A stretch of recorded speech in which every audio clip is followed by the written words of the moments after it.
2016 Case B, the second case of singles to hit stores this year. Many people are finding these at Walmart or Target or even Disneyland, but I personally bought them off Amazon for $4 each. They've been going in and out of stock for the past few days, and if you'd like to try to buy some of these yourself, the links to these will be down in the description below. Now, for some odd reason, Amazon hasn't had Haiki available for $4 yet. So unfortunately, I do not have Haiki yet, which is another one of the new cars in this case. But as soon as I get Haiki, I will be doing a review of him in a separate video. But for now, I have most of the cars I want in this case, such as Otto Bonn right here, Transforming Lightning McQueen, and two awesome Piston Cup racers. But before we get into the review of these, I just wanted to say that I am extremely sorry for not posting the scheduled video on Thursday again. I was very sick. I literally lost my voice, and I'm just barely recovering now. If you can kind of hear it in my voice, it's kind of raspy, and I'm not really back to normal yet, but I'm trying to make this video for you guys, but I do apologize if my voice doesn't sound normal, and I'm sorry again for not posting the scheduled video on Thursday.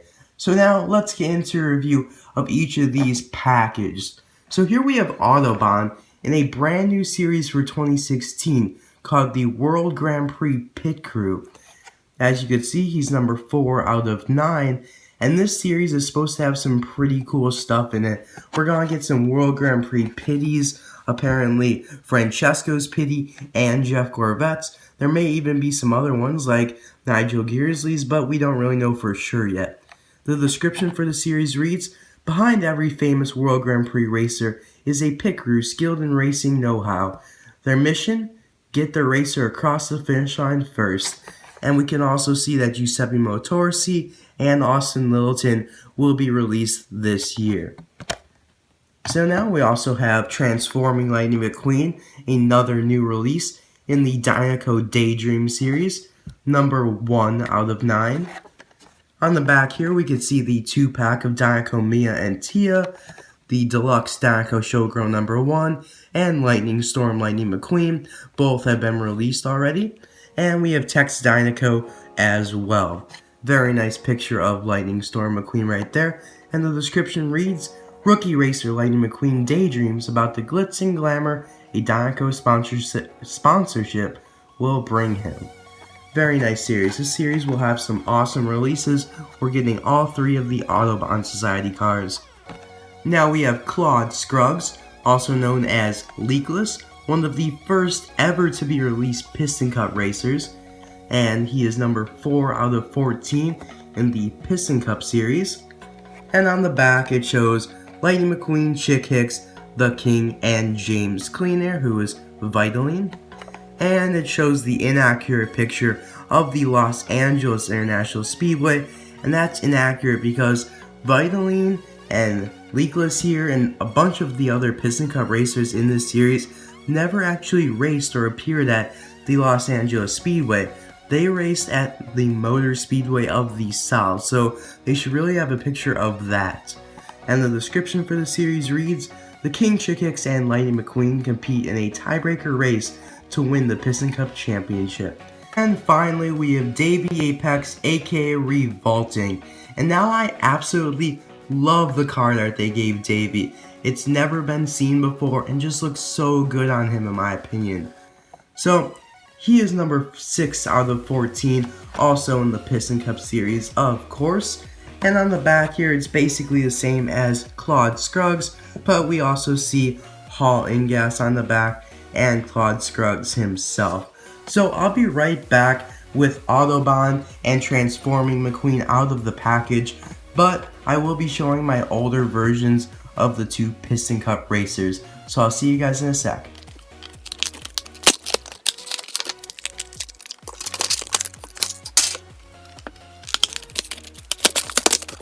I think I'm gonna make it a tradition in each video to show an online purchase that went bad. I ordered a packaged Nitroid off eBay, a nice new 2016 Nitroid, and it came like this.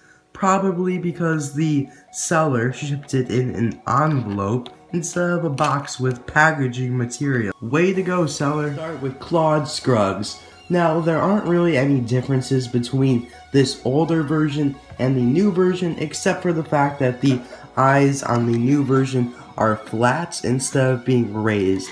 Now, I'm sure a lot of you guys know about this.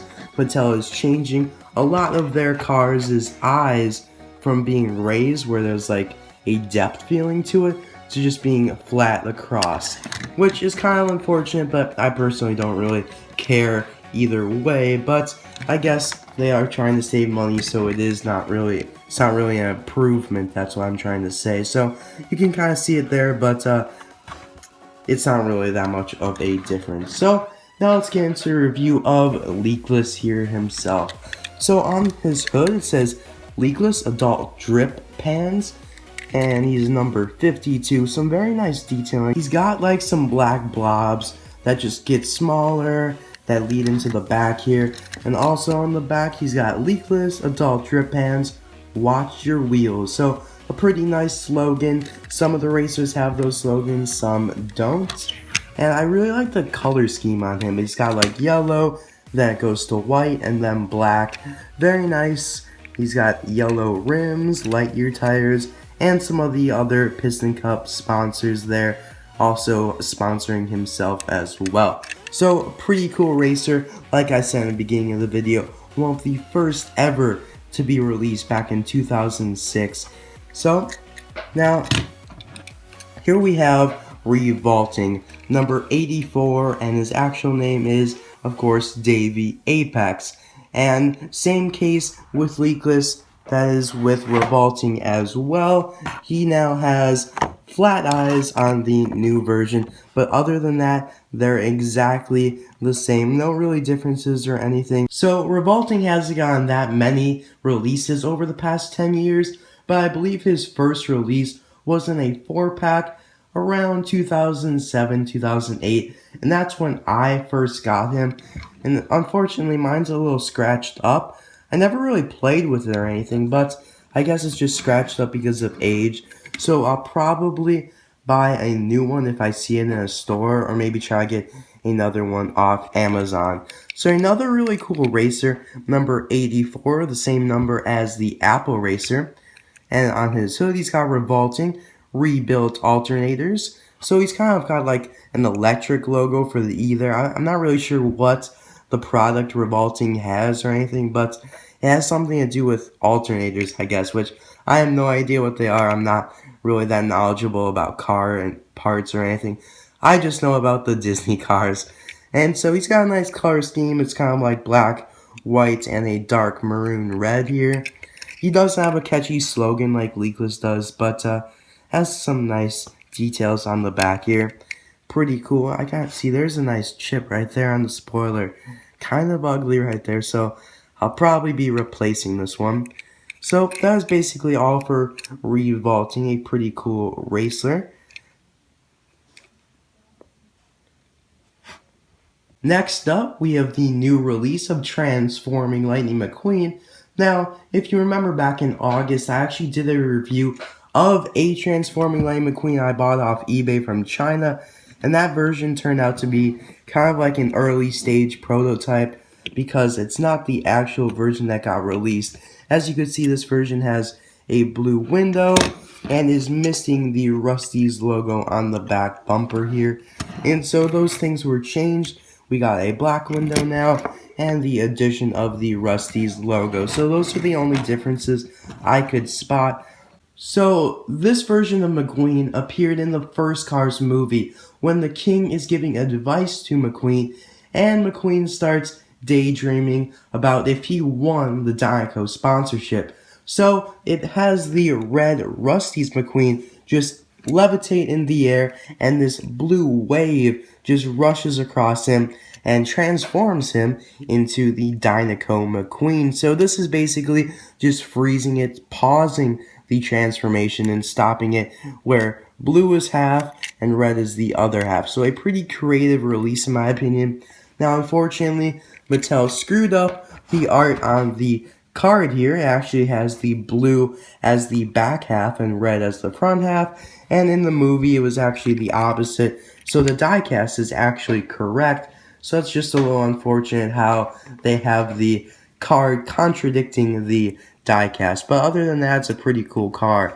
So, as you can see, you got the beam right there, the shiny beam going across, and he's just basically a mixture of Dinoco McQueen and Rusty's Red McQueen here. So just kind of imagine like that. They're basically the same. There's not really many differences at all, but he's got a new expression, which looks pretty cool. Very determined there and ambitious. So that's pretty much it for Transforming Lightning McQueen. We've known about this release for a long time, back in like June, but we never really knew how would it be released until just a few months ago. So a pretty cool car. I'm glad that they actually released this one, but they're really stretching it with all the different McQueens they can release. I don't think they can really do many more. So now we've got the last car to review, and probably one of my favorites, Otto Bonn. And this is the last World Grand Prix crew chief to ever be released. Last year we got Rip Klajikonski's crew chief that never actually existed, but we actually do have the existing in the movie crew chief, Otto Bonn, who of course is Max Schnell's crew chief. We actually got a preview of this back in 2012, 2013 on eBay, but he never actually got released. So I'm very happy that Mattel decided to release him this year. So he's an Audi, of course, which is a German car. So there you go, on the grill there you got the 4 rings, which is the Audi logo, and he's got these pretty cool rims. I don't believe these have been used on any other cars before. And he's kind of got the German flag there on the back over his back fender, and we've got just kind of the World Grand Prix logo with the German flag there. Of course, he's got his headset so he can talk to Max. So got an antenna on the roof there, and his license plate reads 23-25. And there's also some other logos or characters surrounding the number there that I have no idea what they actually are. They're not Japanese or anything, but there's something odd. I really don't know. There's actually a 54 above the 25 there, but other than that, I can't decipher the other things there. So that's a little odd. Now, there has been 2 other Audis released in the past that people actually thought was going to be Otto Bonn's model, but actually Otto Bonn is smaller than the 2 other Audis, which on the left here is Sajan Correa, and on the right is Jonathan Shivko. So I actually thought Otto Bonn would be different, but I kind of changed my mind over the past few months. But now, of course, in reality, Otto Bonn is actually smaller than these 2 Audis. Now, would this actually be accurate? Because I believe all these Audis here are the same technically model, but obviously they're not the same size because they look basically the same. I mean, you got these 2 lines right here on either side of the hood. Same thing with Otto Bonn. And basically they have every same other feature, like the antenna, a small little thing on the back here. I don't know what to really call that, but they're different sizes. So I don't know if this is like a Mattel problem here, or they're actually the different size.